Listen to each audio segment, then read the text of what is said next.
Hey, how's it going? My name's Anthony, and I've got another deck for you today. This is Golduck, circa Sun and Moon. I know this is like a year ago plus now, but I like this deck. It's fun. It has a lot of card movement. So who is Golduck? He is this guy. 90 hit point Pokemon stage 1, and he does, for 1 water energy, you can discard 2 water energies from your hand, and he does 60 damage per water energy that you discard that way. So you're looking at it like 120, 130 with a choice band. But the thing about this deck, like I said, there's a lot of card movement. Everything's one prize Pokemon, so it's not like you're going to be giving up big turns. It's a budget deck, and it's fun. You take it, and people laugh and joke with you at the local game store, and you know, it's all around good time for everybody until they lose to it. And that's what got me turned on to it, actually, is this young man came into the store and brought a Golduck deck and proceeded to wear me out with it. And it was not as if it was just some lucky thing. The boy knew what he was doing. He had been playing with that deck a lot, and I found it to be incredibly fun just watching him give me the business. So with that, I made my own list, and it probably looks a lot like everybody else's list. I tried to use trainers that are supporters specifically that are Sun and Moon forward, so that I had a sense of what it might be like here in another couple months. Anyway, so that was game 1. I didn't even mention it, but this is another one of those tournament things where I took it to the online event thing, trying to win myself some packs. And game 1 was against a Sylveon deck, and the poor guy, he did energy evolution and didn't find a thing. So the thing I want to draw your attention to is, even with the lack of Lele, we're kind of potentially becoming too reliant on it with the Lele for Bridget and whatever. Is there's a lot of other ways, especially with one prize attackers. You don't have to rely on Lele for Bridget. I think we got into that to hedge off the need for so many item cards to, kind of restrict ourselves from getting whooped by Garb. Well, with Golduck, you have a 90 hit point Pokemon. You're gonna lose him pretty much every turn. So it's more important to have things in here like the Rescue Stretcher and the Super Rod.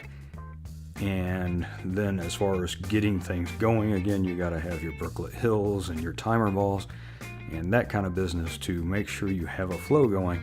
It's not so much about optimizing to dodge Garb. So yeah, things like Bridget actually slow you down because you're missing other things that you might need to progress your board state. How about that? Okay, so this game is one of those, I think it's a Magnezone metal deck with the Duskmane guy and the who's what's it. I might be wrong about that. I can't totally recall. But he's got this Dialga guy, and I don't know about you, but we have pulled enough Dialga cards in real life. I mean, between that and Palkia, I am sick of those 2 cards. Anyway, okay, so the other thing about this thing is, okay, you don't have everything you need.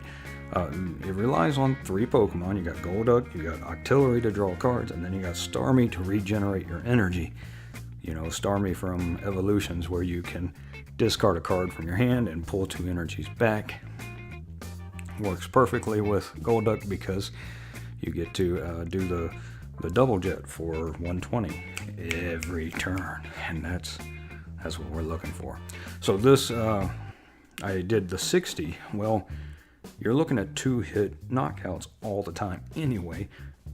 So you might as well, go ahead and do the chip 60. Then the next time you come around, you've got this thing set up ready to be hit for 120. Even if he takes it to the bench, you kind of got that thing just waiting on a Guzma later in the game, where you could go ahead and get my 2 prizes out of it later. And that's what I did here, was I Guzma'd for the thing that I considered to be the higher risk, which was the, even while the other thing had energy on it and was hitting my guys, the biggest concern was the Magnezone. I did not want him to get that thing set up, because once he had it set up, of course, he floods the whole thing with energy, and you can't keep up with that. So, Bob's your uncle. Set up another Golduck and try to keep the Magnezones off the board. And it works. So yeah, what else is in this deck here? Like I said, we do the Brooklet Hill. I mean, you could do Nest Balls, but with Brooklet Hill, you could, maybe get a couple turns out of it. What else is in here? Oh, so yeah, as far as changes are concerned, Rescue Stretcher. You can't have enough in a deck like this. I mean, because you may have to discard some of your components for your Pokemon. Not so worried about the Super Rod and being able to get the energy back, because you've got Starmie. And if you can ever get into the situation where you've got 2 Starmies set up, you're golden. And I think that actually happens either in this game or the next game. I don't totally recall. Okay, so yeah, he's giving me the Diagla. I don't know how to pronounce that. I hope I'm not insulting his mother or something like that. So I get the 120 out of this, and now he's in a situation where he just doesn't have any energy on board. I mean, I guess he's got the 1 on that guy in the back, but he doesn't have a Magnezone, so we're in really good shape here. This is pretty well fantastic as far as I'm concerned. You've got a backup attacker already. You got the artillery. You got the Starmie. What else could a guy ask for? Maybe another Starmie, and there's the Star U. Okay, so yeah, and that's the other thing about this deck. It's only good for a limited time. Kind of like McDonald's. Maybe not even good for a limited time there. But what you have is a lot of stuff that's going to rotate. With artillery and Starmie, most importantly, getting energy back every turn. If you were going to try to do this, you'd probably have to go with something like, of course this is months in the future here, but you probably have to go with something like the Ribombee that allows you to do kind of a professor's letter every turn, the fairy type, and just run energy recyclers. Get a whole bunch of energy back at once, and then you can Ribombee to get it back out. So it's possible that this could work still in the future, but the level of synergy that's here right now, again, is going to rotate in September, more than likely. So yeah, what else have we got to talk about here? Yeah. Really worked great, because no matter what he does, I've got 1 in the active. He knocks that one out. Well, I've got 1 on the bench, so that's 120, and then another, hopefully, on the bench with that other Golduck, and a Guzma. So even if he tries to get away, we've got him. And as long as I can swing twice more for 120, we're there. And I guess that must have really felt good to him to hit for 260. Poor Golduck. Okay, so the problem with this deck is the 90 hit point Pokemon. You've got an attacker that, unless you can string them continuously and perfectly, kind of like what's going on here, you're going to be disappointed in the end, because you just can't quite keep up. If this guy had a little bit of extra hit points, and that's why he's got the bodybuilding dumbbells, it's more important to hit to try to save him for a turn. Against Dustman, you can't do that, but think about like Zoroark. If Zoroark hits you for 120, the bodybuilding dumbbells will save you for a turn. So if you can survive once and keep that active attacker going, then it's gravy, right? Because you'll have the opportunity to get yet another Golduck going, and if you can get 2 or 3 lined up and you don't have to worry about, ooh, where's my next attack coming from, this deck is just kind of, you can just sit back and put it in cruise control and you're good. So he resigns himself to the idea that he's lost this game, not even gonna bother retreating. So I mean, you do what you gotta do. We have to put Golduck here. We've got 2 Octilleries and a Cynthia to pull it off with, so we should be okay. Let's see. Oh well, the rescue stretcher does it, right? Pulls it right back out of it, and that shows you how powerful the rescue stretcher is in this deck. So yeah, trade the super rod for a second rescue stretcher. The other thing I don't see myself using in this deck is the Professor's Letter. The energy recycler can be handy in the situation where you can't get Starmie set up, but the Professor's Letter doesn't seem to be as important because either Cynthia or Sycamore is more than likely going to deliver you what you need. So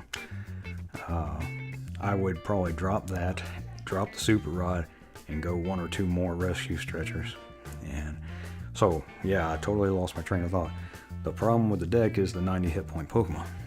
So when I recorded this, it was right before Forbidden Light came out. I think in Forbidden Light there is a replacement for this deck. I think there is going to be something that this isn't the king of budget decks. I personally think that a spread deck with Tapu Koko and Tapu Lele, the one that has the fairy type, and does the moving of damage counters, I think that's like the king of all, queen of all budget decks. But this is fun, and it's worth playing for fun if you like fun and that kind of stuff. So like I said, in the next set, or the set that released a couple days ago at least, I think there is a optimal replacement for this, and I hope to make a video on it very shortly that'll hopefully show you the same kind of good times that this one has provided for me. Anyway, so this deck that we're playing against here is very similar to the one that we just beat, so fingers crossed, right? Yeah. Well, he's going with the Zoroark version. He's got again, he's going to try to do this Magnezone thing, and it's a race to the finish, which is exactly where most races end. What else can I say about this? Yeah, I mean, I guess with the supporter counts, you don't need Lele. You got 2 draw supporters if you can get them set up. I mean, really, if you're just playing, oh yeah, okay, so let's talk about Psyduck. Psyduck's 1 attack confuses both active Pokemon. I don't know if everybody else has the same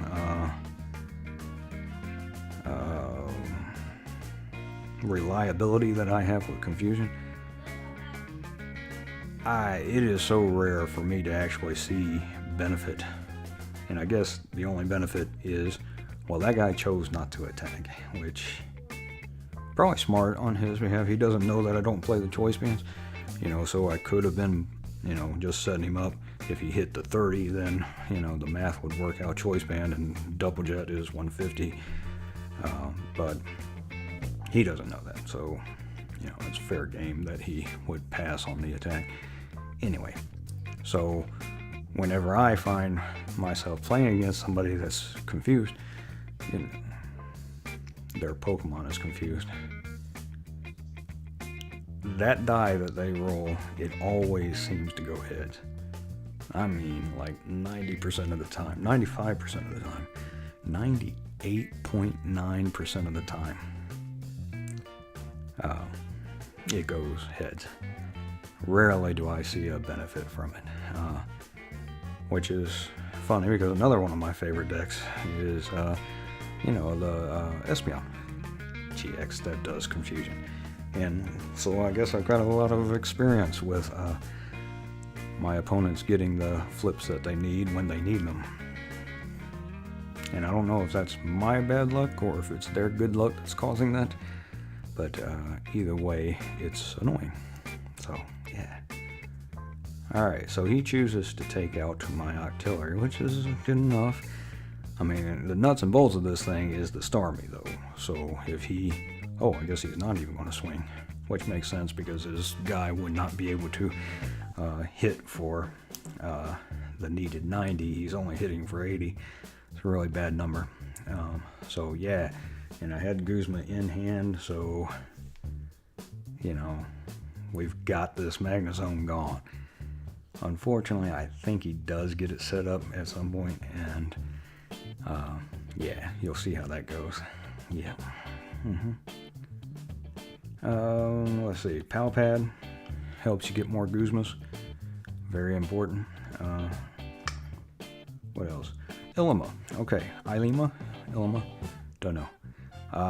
I've been playing with that card off and on to replace N, especially in a deck like this. I guess it's not even, I don't remember playing it in these games, but the idea is once you get Octillery set up, then Ilima is not such a bad deal.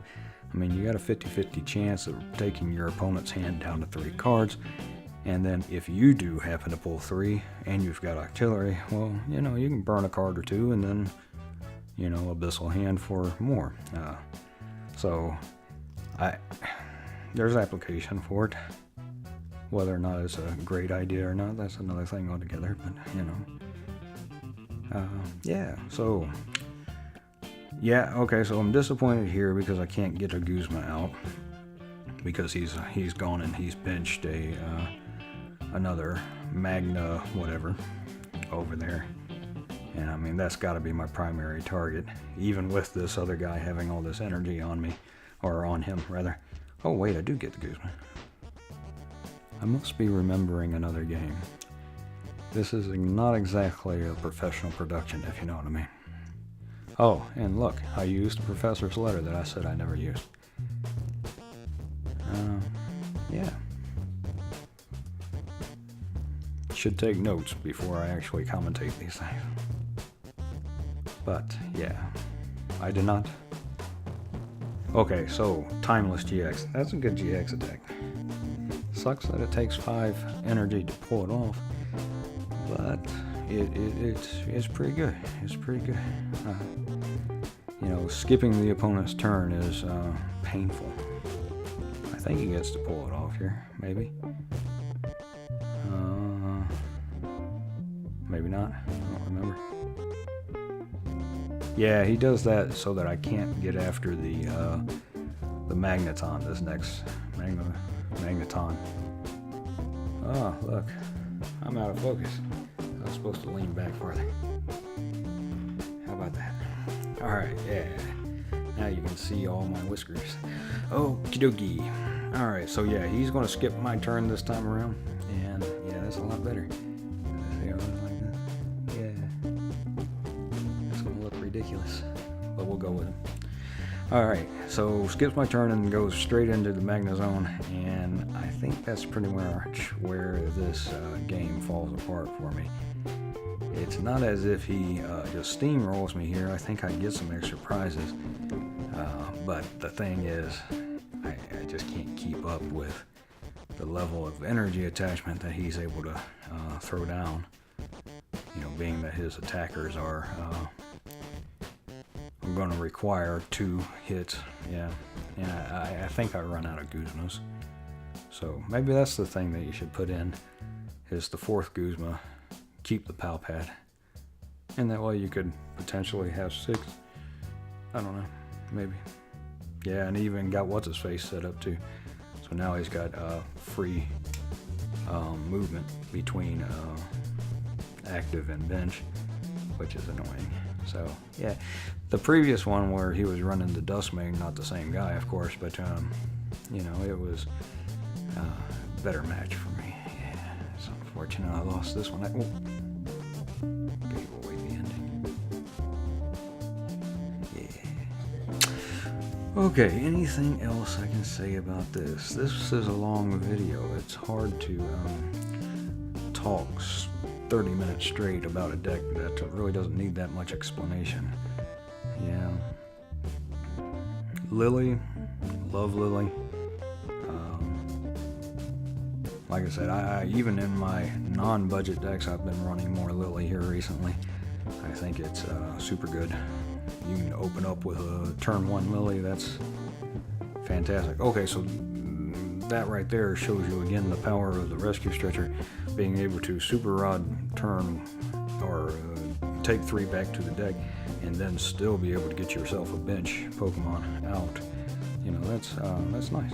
Yeah. What else we got going on here? You know, I probably, yeah, okay, so we're on a space beacon. I'm trying to conserve my Pokemon there. I probably should have gotten rid of the Octillery rather, and I definitely should have gone ahead and hit the second space beacon. You know, it would be better to have energy in hand and in the deck. I don't think that turns out to be my problem here. I think it's the lack of a game-ending Guzma. Let's see. So you could probably even go down to 9 energy pretty easily. You never seem to be hurting for it when you've got 10. So dropping down to 9, or even, no, I wouldn't drop down to 8 because you want to make sure that you get it when you Cynthia. And that means you need enough. Okay, so now, yes, what he's going to do here is start taking out the Starmies. Very wise fellow, this. I can't read his name. Yes, so he beats my Starmie into the next week. He's at 3 prize cards, and I am at 4. So, yeah, I've got a... Hey, there's our energy retrieval. We've got 3 attackers, though. There's still hope.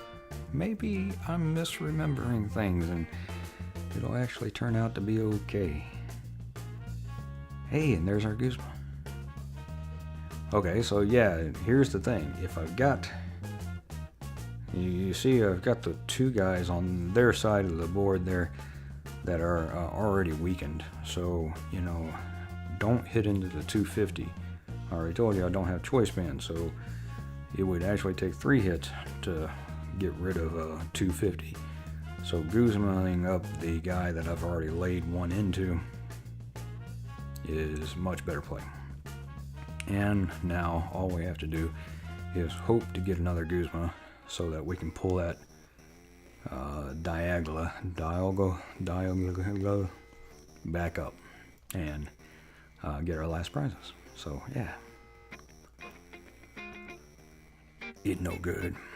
All right, so yeah, and all right, that shows you the power of the Magnezone. You know, his timeless GX allowing him to accelerate a turn, going ahead and getting his rare candy, setting up as many attackers as he needs at a given time, allows him to get the Starmie out. You know, so had I been able to continue to knock out the Magna whatevers, you know, that's the key. And I mean, that's all a Pokemon is, knowing your opponent's deck at least enough to know who the most serious threats are. This guy knew that the Starmies were the most serious threats, and I don't know why he well played me there. Yeah, so I guess he's got it in hand. He knows he's got it in hand. He's feeling confident. With the lack of Starmies on the board, like maybe he doesn't recognize that I have the energy retrieval. I don't know. But the biggest thing that I don't have here is the Guzma. And I probably just looked at this card to check how many I have. Let's see, there's 5 cards left in the deck. And there's the pal pad. Alright, so the situation here, I take 2 Guzmas and I chuck them into the deck. So we've got 2 out of 4. If we top deck Guzma, we win. Right? Because we've got the energy retrieval. We only need 1 to attack the Dialga. And we're good. Or did I just give it away? No, we're good. So, it comes down to the top deck. Do we get the Guzma or do we not? The suspense. It's killing you. Or not. Being that I already told you what was going to happen. Okay. Come on. He's going to sit there and flip cards and do what he feels he needs to do. He's pulling the extra Guzmas out. He needs 2 prize cards. As long as I top deck Guzma, I'm good. Because he's going to take a prize here. And he goes after Octillery, which is the right call, because that'll stop me from being able to draw an extra card next turn. And let's see, what do we get? Yeah, so again, Rescue Stretcher would be a situation. This thing needs 2 to 3 Rescue Stretchers. Because had I top decked Rescue Stretcher, I would have been able to get the Octillery up, and that would have given me enough chance to get that Guzma out of deck. And of course I didn't top deck again there. I got the Cynthia, and game's over. So yeah, this, I mean, the thing is, even in losing, this deck is fun to me, you know. And this is what I tell my daughter about playing Pokemon is, you have to find a deck that you enjoy even when you lose. And this one definitely fits that for me. I just dig it all the time. I think it's the movement, it's the it's always a well-paced game, because they're going to have to take 6 individual prizes. There's not going to be any of this cute 2 prize. Well, I mean, I guess they could if they're running like Buzzwall or something like that. Do the little flipperoo and knock stuff out. But yeah, I guess Remoraid deserved it. Yeah. Why you gotta be like that, man? Okay, so I hope you enjoyed this video. It's a good deck, try it. And like I said, I think there's a viable replacement for this deck in the next set, in Forbidden Light even. So hopefully I'll be able to do a video on it. Have a great day, and we'll see you next time.